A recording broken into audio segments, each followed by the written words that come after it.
Well, it looks like we're all here, so why don't we get started? And we have a few people are starting to join live, so we'll make time for some Q&A. But I thought maybe we could do kind of a quick introduction for our audience. Karen, I'll just say a couple words about our group, and then ask you to maybe give us your sort of professional kind of a snapshot of the work you do, and then Mhm. we'll Natalie and Bill as well, and then we'll kind of get into our discussion.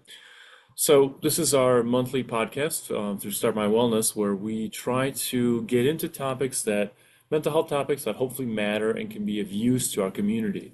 We try to focus on topics that are either less discussed or less well understood and could be hopefully of use. And today we're talking with Karen Faith Gordon on a very interesting topic having to do with growing older, changing life perspectives and needs and goals. And I think it's a population of people that maybe don't have as much kind of focus on prime time, that we don't necessarily talk about emotional wellness or mental health and aging. Mhm. And so we're going to talk about a wide variety of topics there, and hopefully our audience will kind of participate. We really try to make this a conversation between us on the panel, but also our kind of live participants. So, okay, maybe Karen, if you could say a few words just about kind of, yourself and the work that you do, and we're very happy to have you on the podcast. Thank you. Thank you for the invitation to be here, and I'm thrilled to be in the conversation with you. My name is Karen Faith Gordon. I'm a licensed clinical social worker in private practice in West Bloomfield, Michigan. My scope of practice focuses on all aspects of the aging journey.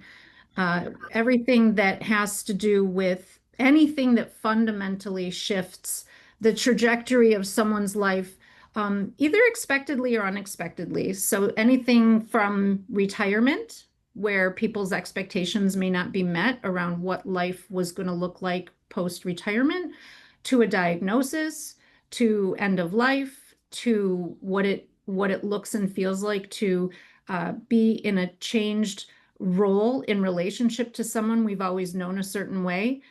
So these are the conversations I'm immersed in all day. Sure, that makes sense. Thank you. And then we also have Natalie Jones as a nurse practitioner. Natalie, if you could please, yeah, just say a few words about your work and your. I know you work with some older adults. Yes.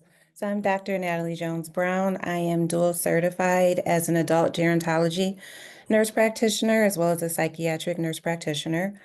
I also have my doctor of nursing practice from Michigan State University. And so I work with anyone from 1 years old to 99. And so I have been working a lot recently with older adults and diagnosing, treating, medication management for different mental health disorders. For sure. Thank you, Natalie. And Bill, if you have just a few words about your work, please. Bill Bloom. I'm a licensed psychologist, lifespan neuropsychologist. I want to add that I am an aging neuropsychologist. This week is my birthday week. I'm going to be 71. And so I'm seeing life from more than one perspective as a clinician, but also as an individual who's experiencing some expected changes. For sure, that makes sense. Well, yeah, thank you for our panelists for making the time for us to have this conversation. Karen, I thought maybe we could start with the question of how did you get into kind of working with this age group, as well, and Natalie as well for you maybe, and then um, what what drew you to kind of this population? What makes working with we're all gradually aging, so what makes working with people who are in that stage of life kind of more appealing or interesting or kind of intriguing for you? Thank you for the question. And Bill, I often tell clients and anyone I'm talking to, none of us is exempt from this aging experience. If we're by virtue of sitting here talking with each other, we're aging. And I also share the birthday week with you. So there you go. Um, mine's Happy tomorrow. birthday. Yeah. Thank Happy you. You as well. birthday. So, unlike often in this space, I'll hear people talk about their interest in this population coming from a history of being a caregiver or seeing someone go through something that gave them a certain level of empathy and desire to be in the field. For me, that's actually not my story. My story is that I was so fortunate and blessed to be around healthy, active adults into my own adulthood. And those adults were my grandparents, and they Mm. were engaged in my life. They were active, they were interested, and they supported me. And I think that when I really reflect on what motivated me to want to be among people of a certain age and in conversation all day, I think it really was inspired by those relationships. That makes a lot of sense. It's such a meaningful impact on your life, and I think it paints a very sort of very positive and helpful picture of what somebody's life could look like at that stage in their life, where they could be, proactive, have good relationships, take good care of themselves, be kind of, present in what's going on in the world. So those are really, your grandparents seem like really good examples of sort of like living a healthy life at any age, so to speak. Yes, yes. Um, Natalie, what about for you? I know you have kind of a particular interest in working with, this age group. Is there something about, and I know a lot of your work is more on the sort of psychiatric, maybe diagnostic or potential medication management side, right? Is there something about working with this group that you find rewarding and interesting for you? Yeah, so just like Karen, I had grandparents that were very active, and same with my parents, very active. I was fortunate to be able to experience different clinical rotations and volunteering with older adults at the Detroit Area Agency of Aging, Sure. different homeless shelters around Detroit, PACE, which is kind of like a community medical center for older adults in Southeast Michigan. Yeah, So I was able to really, interact with older adults, still provide patient-centered care, listen to their stories of resilience and um, just different experiences that they've been through. And so that really led me to want to become dual certified in adult gerontology as well as the psychiatric side. for sure. That makes a lot of sense. And I think sometimes, I know that some of our colleagues that we work with, I don't know that they always have that kind of exposure, to some of these populations that maybe it's not their, unless they had maybe like, let's say grandparents that were close to, it might not always be top of mind of how rewarding or interesting, or, we often think of, like in mental health, there's a lot of emphasis, I think, on helping young children. We want to help kids, we want to help families to get them started on a good path to life, which is important. And of course, we focus on that kind of work a lot. But we don't want to leave out, any age group and say, well, this group is more deserving or less. You know what I mean? We want to try to help people wherever they are in their life to sort of have a meaningful experience. What about you, Bill? What's any observations for you in terms of how's your work changed as you've kind of as your own life has moved forward? What do you maybe see differently now as a professional today versus I don't know 10 years ago or some period of time. I know this is supposed to be your retirement now. You're still very actively working. Uh, so that's one thing I know about you. Right, right. There's a lot of decision making actually that goes along with aging. And it could be a positive thing, but it also can bring about a certain level of anxiety. When I think about, and I don't know if other people who provide healthcare feel the same way I do, but when I think about those people in my professional life that I've met that create a lasting memory for me. And I'm talking really early in my training as well. Sure. When I think of those individuals I've worked with who've created a lasting memory for me, they're invariably older adults. Yeah.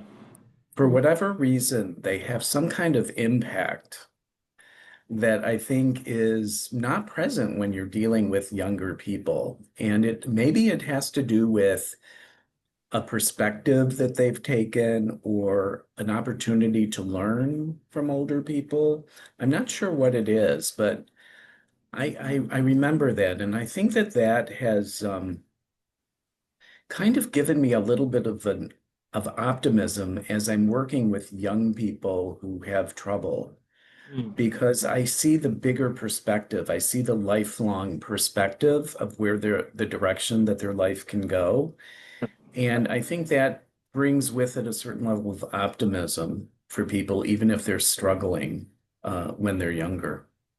Yeah, that's a really interesting point because I think you hit on something which is I think a person who's in the middle of some issue that they're dealing with, maybe especially if they're younger, maybe they don't have enough life experience to see that what could develop or how things could change or you know what I mean they're sort of stuck in a Yeah. little bit more narrow or near future focus and they're saying well right now in the near future I can't see a way through this difficulty and with your life and professional experience you're more able to look at a broader view of they're not only stuck in that moment, they have other pathways and choices that could make that could lead to, hopefully positive outcomes. That is a very hopeful, that makes a lot of sense that kind of wisdom, so to speak, or perspective may be quite useful, as a point of view. Um, I can relate to that as well. I've certainly had many mentors who are sort of older adults who have life experience that it can be quite helpful to sort of look beyond where one is, in a particular moment.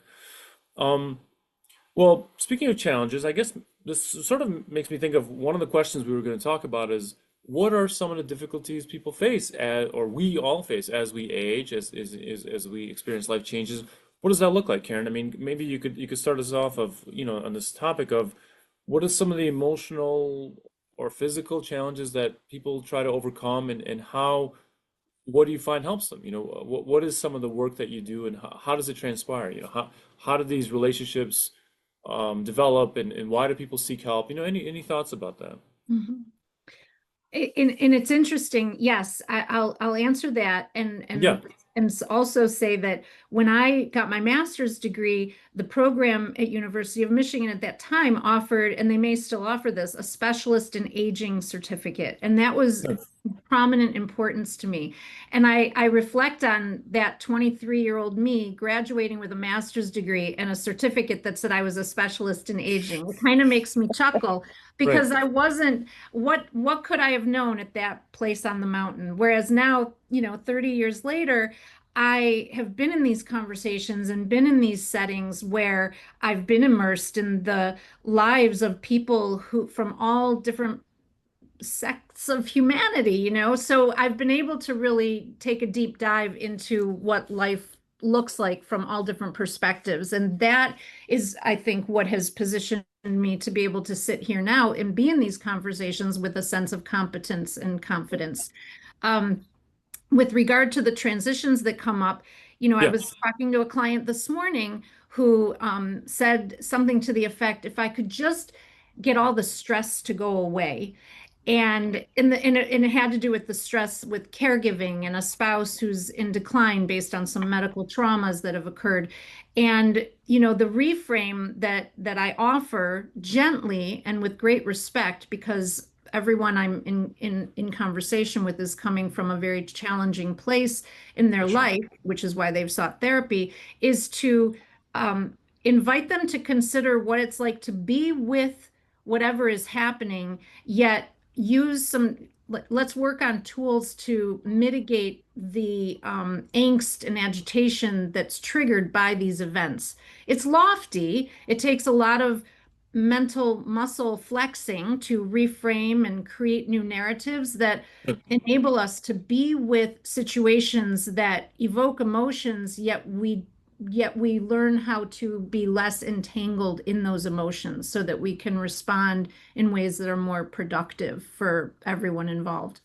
For sure, because we can't always change the circumstances, right? We can't always change exactly what's going on around us, but how we respond, how we deal with our own feelings, and how does that inform our response? If somebody's able to recognize and kind of manage or sort of navigate their own emotional reaction, their response to to their spouse or whoever, might be more productive or more helpful or more useful because they're kind of coming from a better place. They're not just sort of tangled up, as you said, in sort of emotional reactivity. They're more like mindfully, thoughtfully thinking, okay, well, how do I feel about this? How can I kind of deal with those emotions and still be able to be present and respond? That makes sense that that's like it's like a work in progress, right? We're always sort of working on how to develop those skills better or how to kind of respond differently in the moment. Right.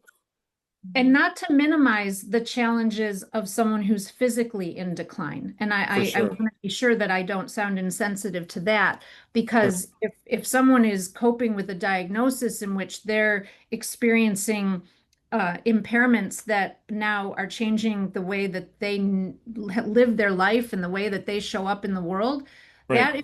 that's a big conversation around living within a body that is either changing in some way, whether it's a cognitive decline or a physical decline.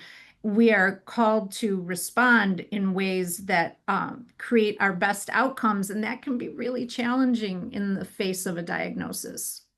Sure. Because yeah, the changes are real, the diagnosis is real, the changes are real, and it's not an easy thing to adapt to. Right.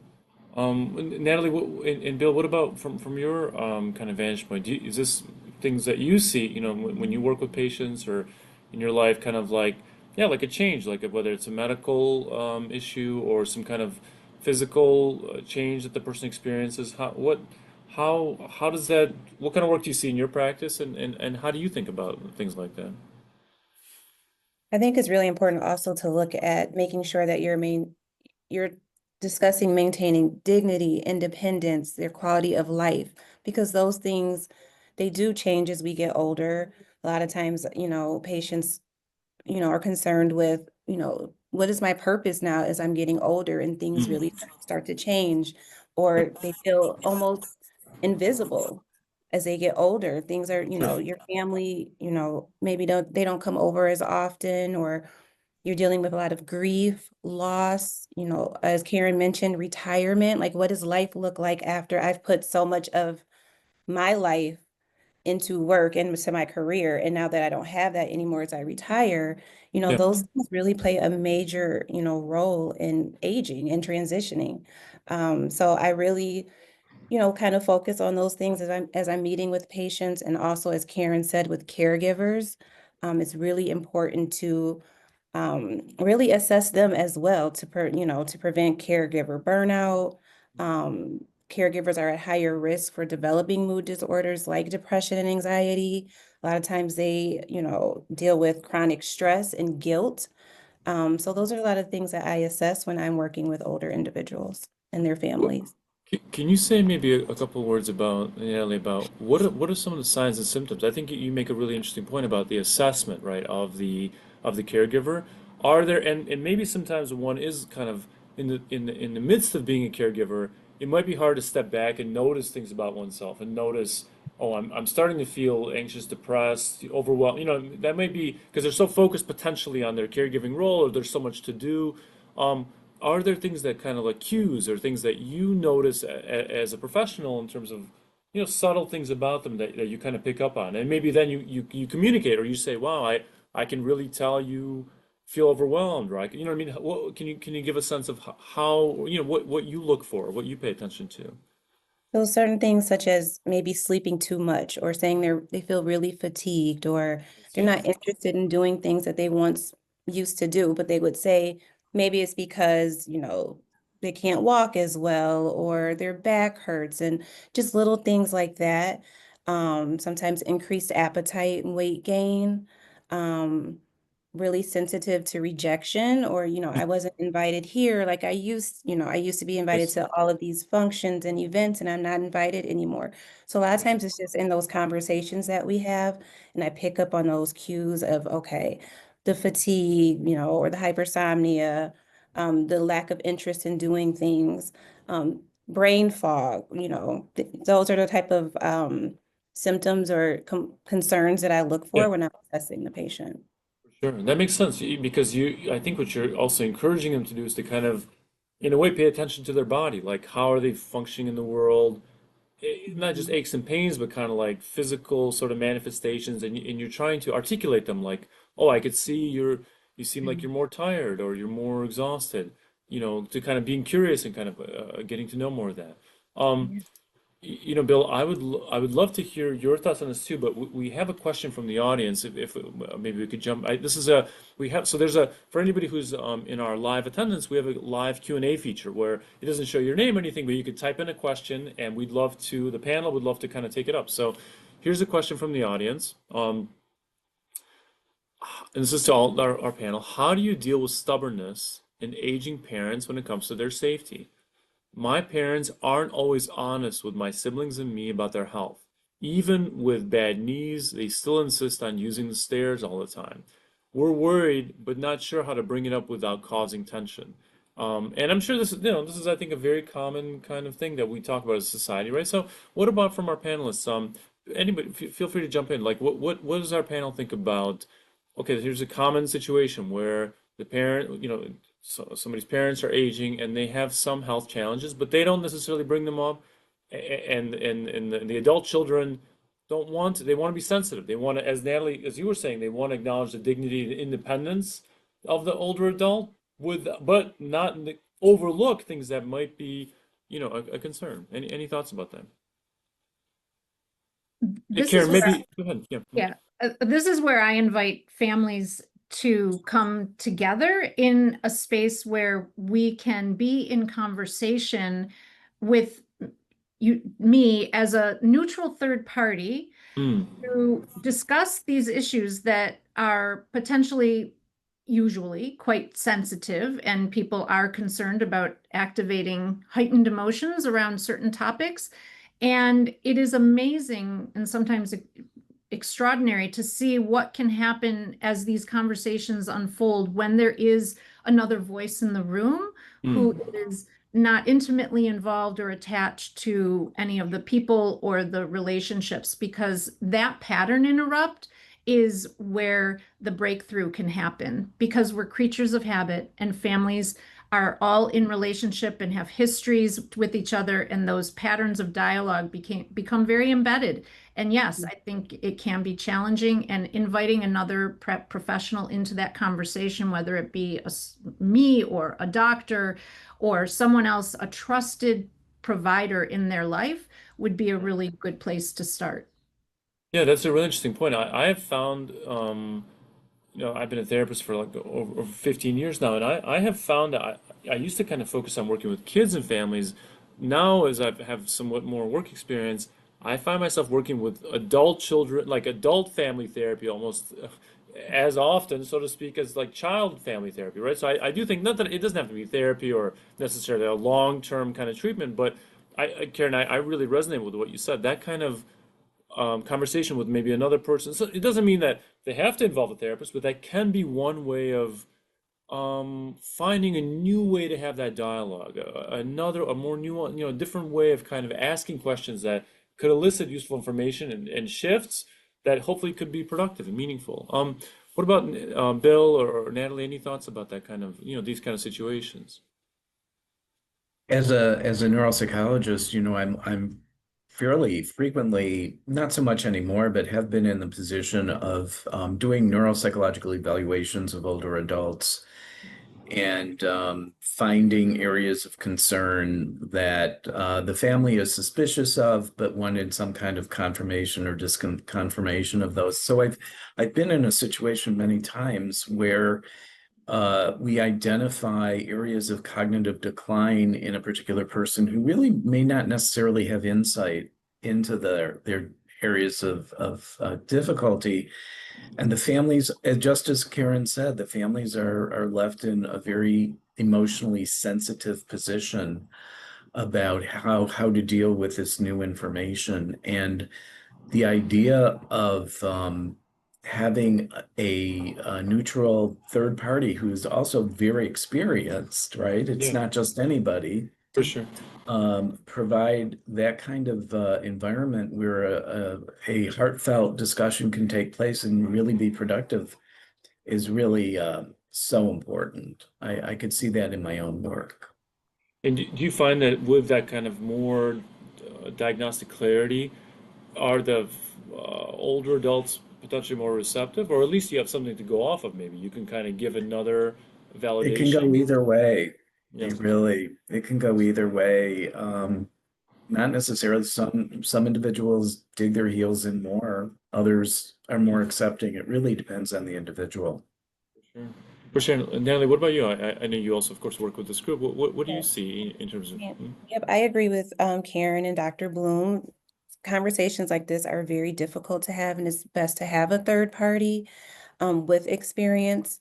And then families also have to be careful about how the conversations how just the conversation itself. So we have to avoid being like paternalistic. So, just speaking with empathy, respect, clarity. Like, I know you've lived here for a very long time, but we're very concerned about your safety, making sure that, our parents understand that this is like a shared decision making. Like, we're not forcing you out of your comfort zone, but can we talk about a few things together that might help you stay safe at home? And so just kind of really being careful with the words that we use and the tone can also go a long way with these discussions. Well, Natalie, you have such a gentle way of talking that I think anybody talking with you wouldn't have a hard time. But I mean that goes for everybody in our panel. But I know that I see you a lot, Natalie, around the office.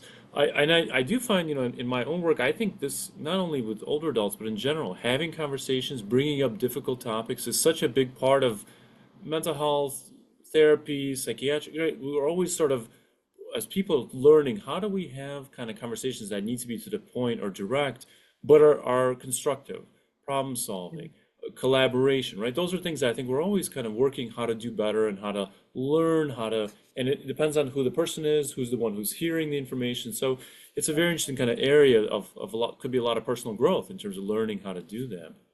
And I think it's also important that we remind, like our parents or, for the chat, the question that Yeah, we're not limiting their freedom, but we're trying to just preserve their independence through sure. like proactive planning. So we want to make sure that you're safe and that, we're checking off all the correct boxes. And so I think that's really important to let older adults know that we're not trying to limit their freedom or take them out of their home or away from their comfort zone, that we're just trying to preserve their independence, Right, you're sort of trying to help them maximize their quality of their life quality of with life. Mhm. maybe some assist, but like really help them make the most of the life that they have. And because Um, the caller Go ahead, mentioned Karen. Yeah, siblings, I'm sorry, but because, she or he mentioned siblings, I think yeah, that is so critically important to start at a place of alignment. What for sure. is our common objective? So often people come to me for a roadmap, and before we can even get to building a roadmap, there gets to be alignment around expectations. They're coming into this conversation with a lifetime of individual relationships, Mm, often with their own nuances. And so coming and also everyone has their own interpretation and perspective of what is happening and how they're relating to their parent. for sure. And it could be very different among each sibling. So that alignment to start with is really important to get clarity around that. That's a really, yeah, and I think that's a really, really great, crucial point that if the siblings can kind of, try to get on the same page or at least have some of that dialogue ahead of time, I think you're saying, right? That could make it easier rather than coming into a conversation and not really even knowing how the other sibling sees it or how they, what they want to say or how they want to address it. So yeah, I'm really glad you mentioned that. Um, well, I know one of the things we talked about are kind of like transitions, right? Or changes, like finding purpose and meaning in one's life throughout different life stages. Karen, do you see that as well? I know you work with caregivers, of course, but you also work with the older adult in terms of how they see their life. Like sometimes, I've had patients who come to see me who they might not even be necessarily older adults. They say, "Oh, it's too late for me to do this," or "I didn't do this at this time," or "Is it even worth working on XYZ challenge? It feels like it's too late." You know what I mean? And then, of course, as a therapist or as a mental health professional, usually you want to say, "Well, why is it too late?" Or is it, you want to kind of question those narratives. But can you say anything about that, Karen, in terms of like a life purpose or meaning or changing, some of those things changing as a person ages? What do you see in that aspect? Well, I like to the other panelists' point, and specifically Natalie, when you talked about, the independence and how and the preservation of that independence in the conversation between children and their parents. And I often ask people, or I would say invite them into the thought process of redefining what independence looks like, redefining what life is going to be like in this body that is changing, or the and also how we relate to ourselves. And we've always seen ourselves in a certain way as we show up in the world. And now that that is changing, how can we talk about, externalize all that internal chatter in a way that productively moves us forward to see the possibilities in what is ahead of us, rather than the limitations, that rabbit hole of the inner critic that wants to say it's too late, there's nothing left. We get to be in conversation around the possibilities that still exist, and re-identifying what either what our purpose is, or creating a new way of relating to that purpose, such that we don't feel, or we mitigate some of the loss and the grief. We can identify it, acknowledge Yeah, that we are experiencing grief as we have this ambiguity about who we are as we age, yet we can also affirm our importance remains, and how that looks as we move forward. sure. I think that silent grief, like you spoke of, Karen, it's very prevalent in older adults. It's like they're suffering alone, that silent grief where they're not seeking help until it's too late. And so addressing that Yeah. early on is very critical. Yeah. Yes. Yes. There's a couple of great books which I can share here, or Yeah. but just Yes.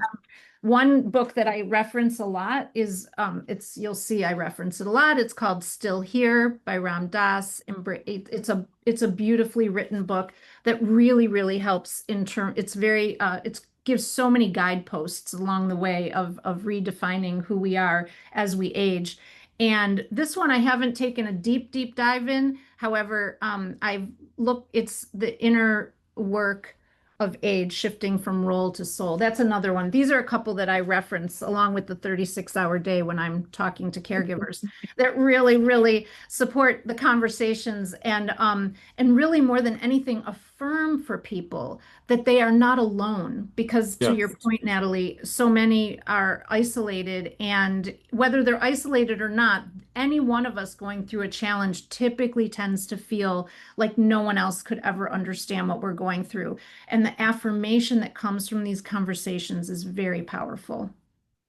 Sure. One of the things I would add is that we know that social support um, impacts the brain in very healthy ways. It's not just a social experience, it is a neurological experience as well.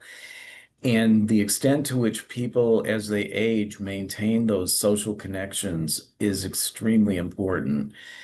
Men seem to have many more difficulties than women in doing that. And it is really something to look for in terms of where are strength-based parts of this person? Can it be in developing more social supports?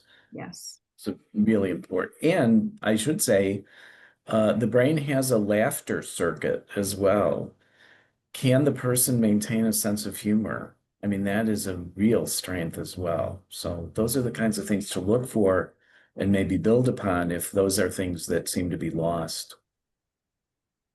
Yeah, when I meet with older adults, especially those that are starting to retire, I really stress about keeping a routine.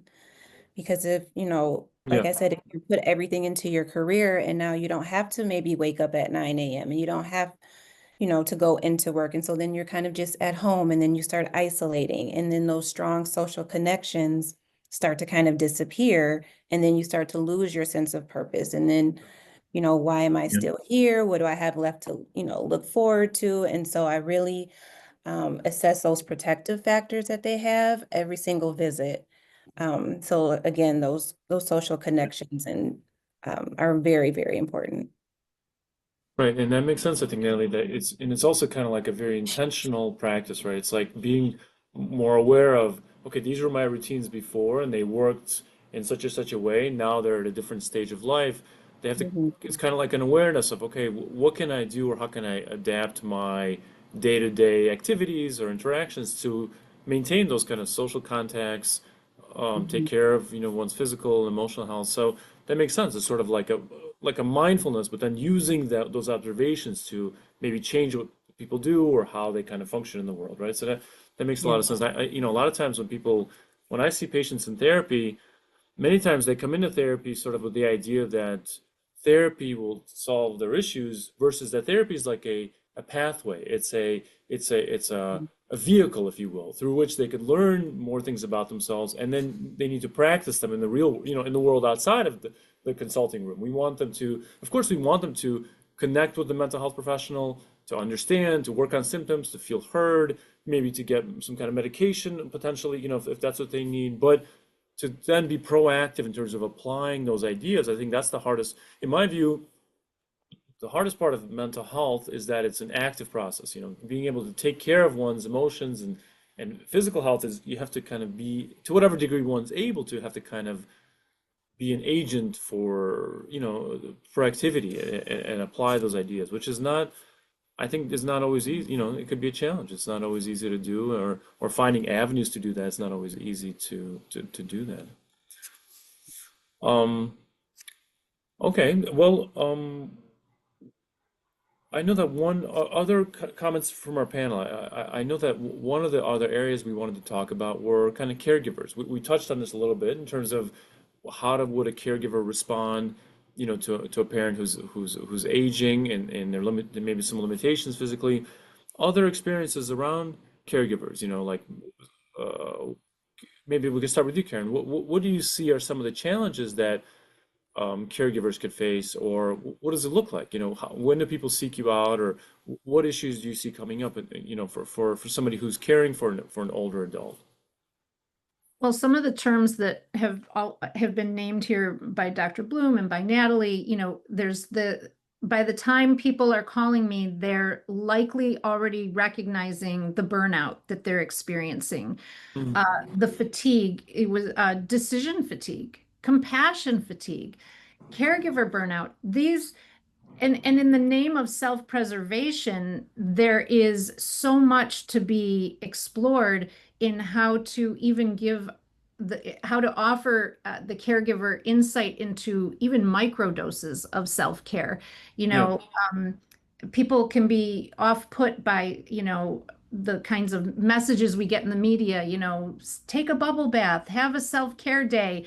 Caregivers don't have that luxury most of the time. And so yeah, we talk about, to what you said, Anton, about, our own capacity for mindfulness, our mindful self-compassion, giving ourselves the grace that we are worthy of that same compassion that we're so generously giving to our loved one, and yeah. how critically important it is to refuel ourselves.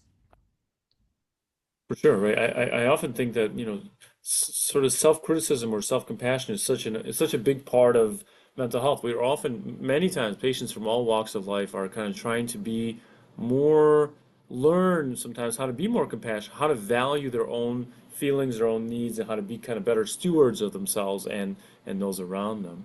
What about Bill or Natalie? Any thoughts about, what you see in terms of caregivers, challenges that they face?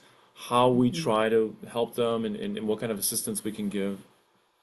Yeah, a lot of times with burnout, I'll see maybe some irritability, um, Mm, disturbance, like ruminating about maybe how their parent, the changes, how they're not the same as they used to be. And then that brings more guilt or the constant pressure to have to do everything. And if they can't do everything, they feel as if they failed or, they're not doing something correct. And then sure. sometimes it can lead to that emotional numbness or feeling on edge. And so I do see that quite often. And so I'm an advocate of community resources and, you know, just different, like with Karen, like therapy or Yeah, support groups for caregivers. for And a lot sure. of times they can't take a day off or have that bubble bath or go for a walk but we just kind of really assess things like what can you do? Is there someone else that can come in even for an hour just to give you a break? And so I Sure. really do, make sure that I really also assess the caregiver as well as the patient.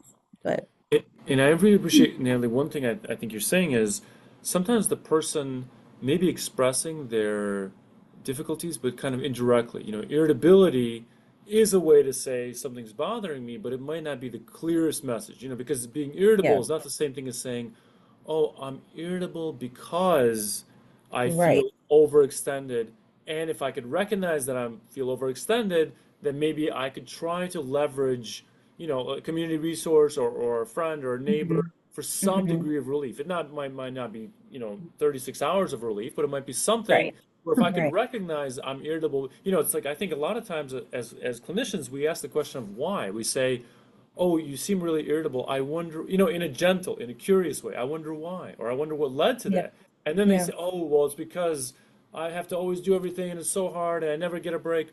Oh, I could see that must be really hard and then from that point of view, hopefully they could, with our help, develop like a different routine, right? I think that's kind of right, your point, is yeah. that sort of using those as clues into what's going on with me and how can I hopefully, get help in some way, right?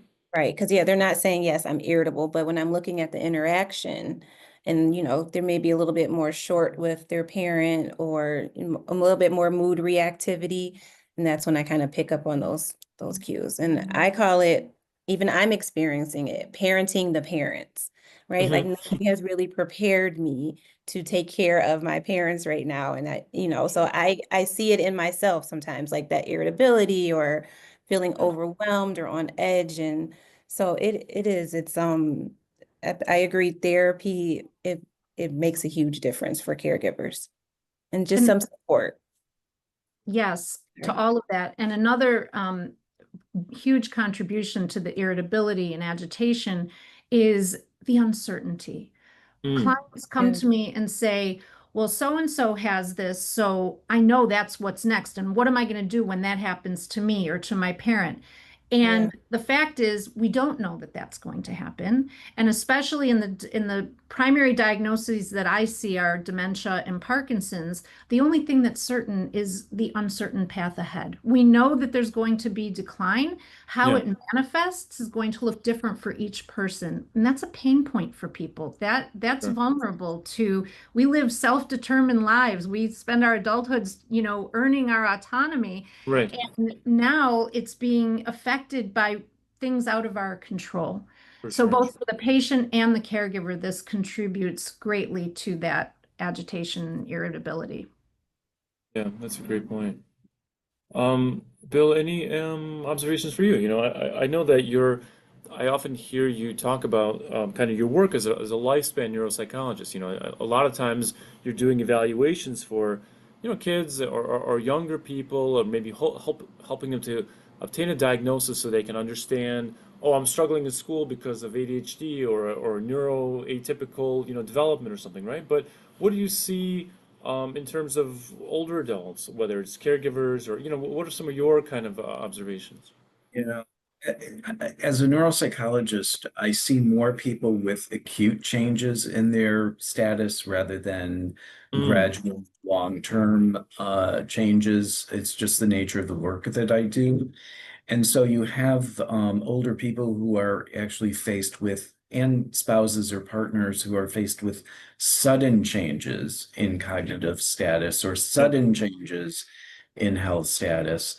And that brings a whole host of feelings of loss that has to be, addressed and worked through and helped individuals kind of deal with the loss of maybe the loss of a partner who may be physically present Mm, one day and physically present the next day, but in a different form. And it's a very different kind of process than maybe the long-term adjustment to a dementia or Parkinson's. sure. So grief is a big part of the experience of the caregiver that I typically deal with. Yeah, that's very interesting.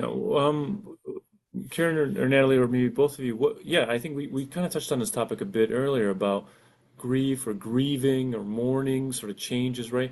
What do you, in your work, is there anything that you've, and Bill, of course, for you as well, is there anything that you find helpful in terms of how does somebody actually deal with the process of grief? Not that grief is a linear, it's not such a like a 1 through 5 kind of thing that one can actually process but or deal with, but it could be an ongoing grief or kind of a grief that feels different on different days, or we adjust to it differently depending on where we are, our life experience. But are there is there anything that you find in your work as professionals that how do we deal with grief? What are some ways that people try to come to terms with or manage grief that could be effective? Any thoughts about that? Because it's such a, I think for any age, but maybe especially prevalent in kind of this population.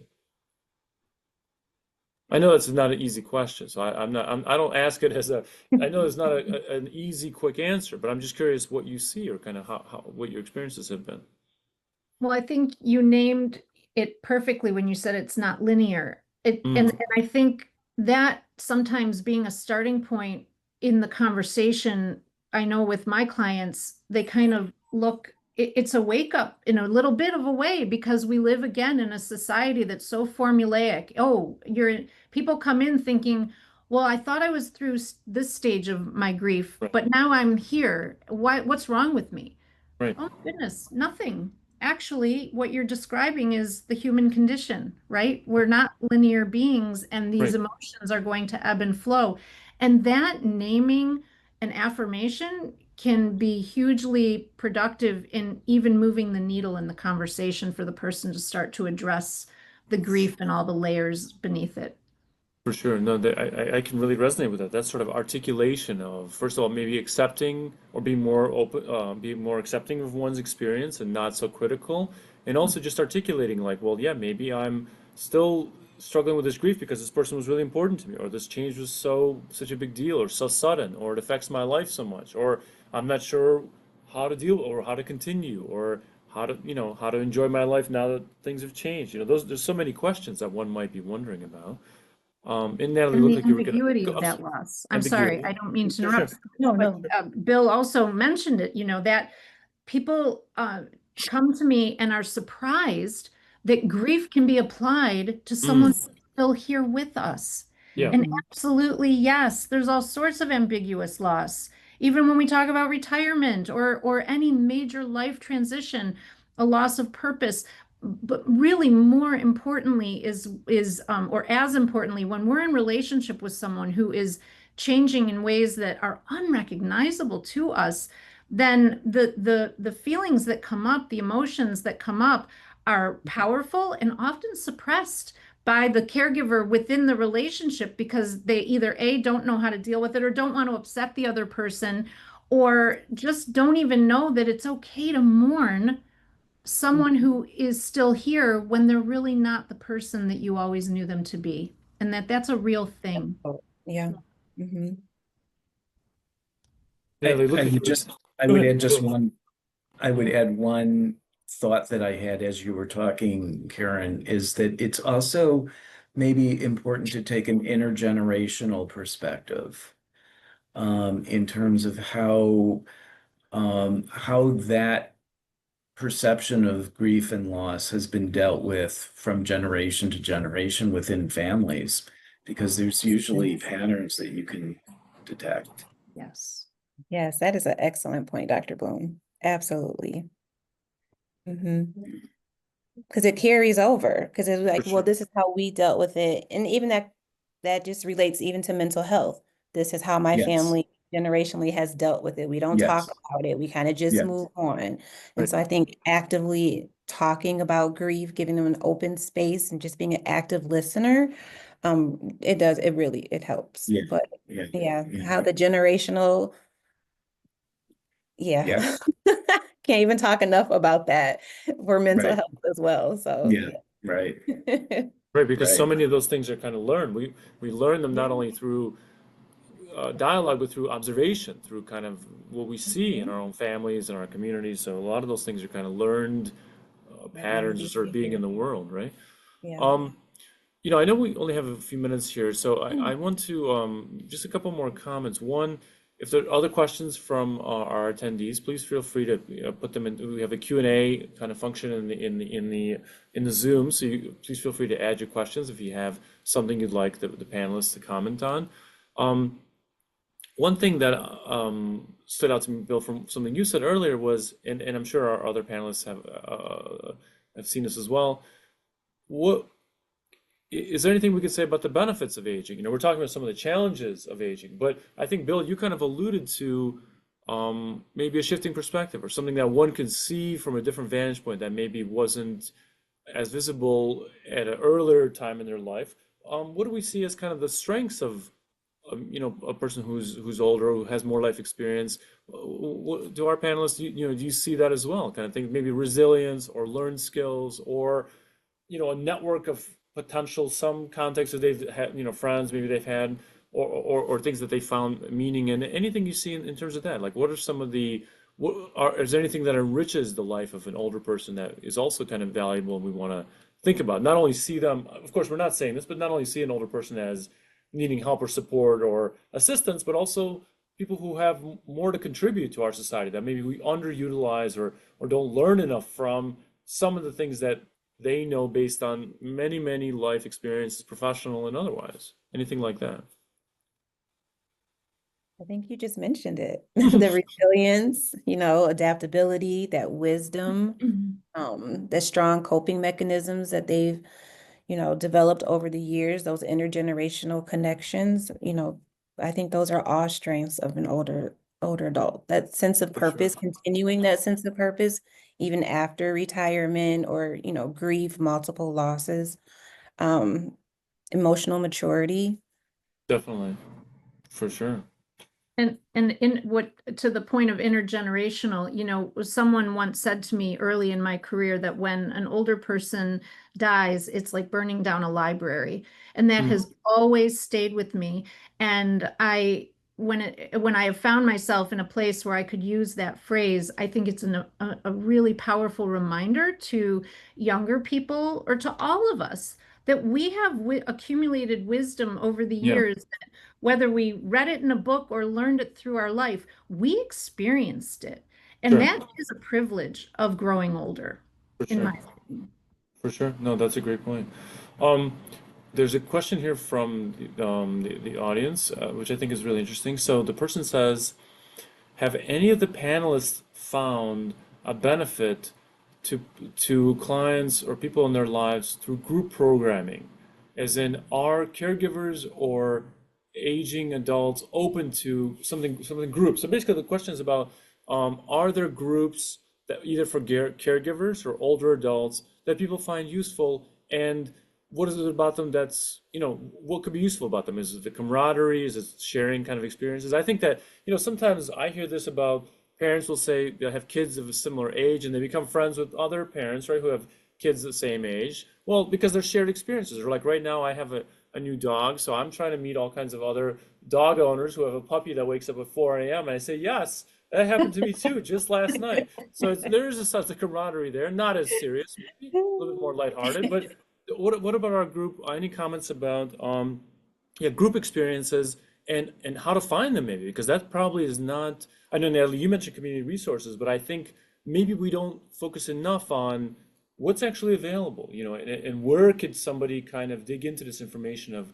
whether it's caregivers or older adults or both, you know what I mean? Anything about kind of group stuff that you guys see? I have experienced firsthand the powerful impact of groups over this last year.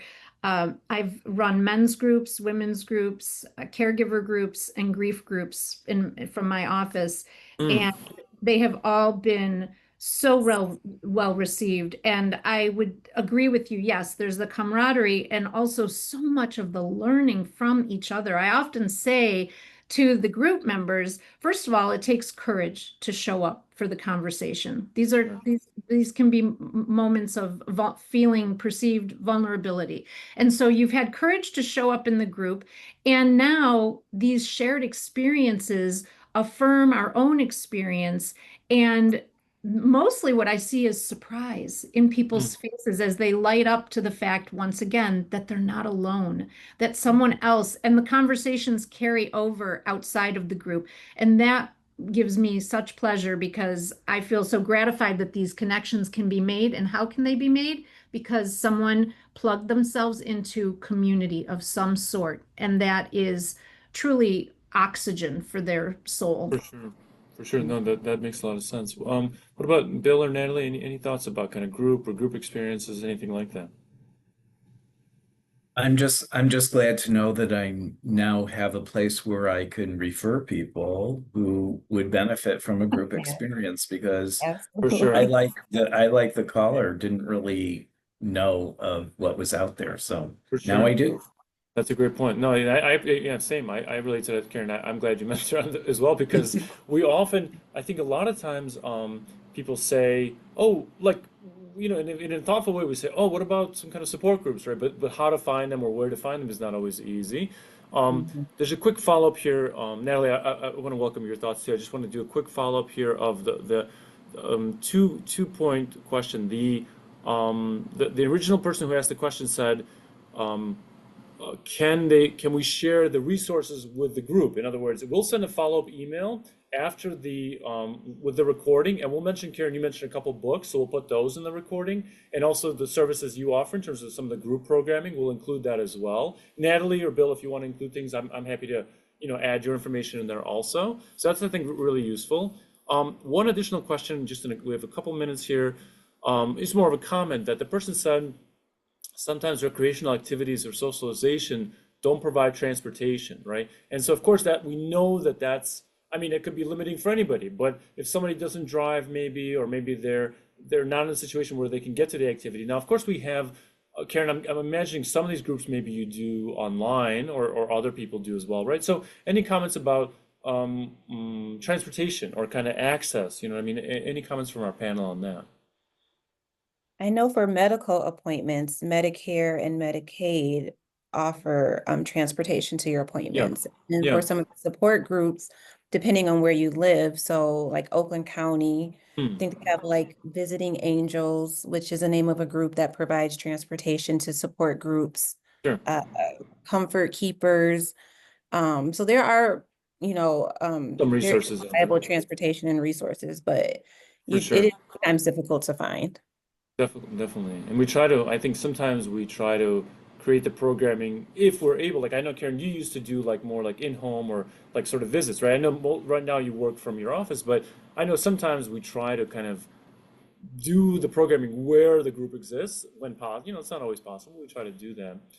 Um, I just want to say to our panelists, I really appreciate your making the time for this conversation because you have a lot of experience and it takes, people, I could tell that you really care about working with this population because your devotion and your interest really comes through. And so I think just our panel alone are good resources as a starting point, for our community. And I think that's, we can always make other referrals or other suggestions, but I think it's really great to know that there are caring people in our community who really want and are able to help. I think that's really important. It's a really positive message. Um, so thank you to the panelists and the people who participated for your questions. That we do this podcast once a month. We try to pick topics that could be relevant. We're recording, so we're gonna share the recording with everybody who signed up. And we'd love to see you back next month and kind of talk about other topics and engage in these kind of helpful conversations. So thank you so much to the panelists and to our attendees.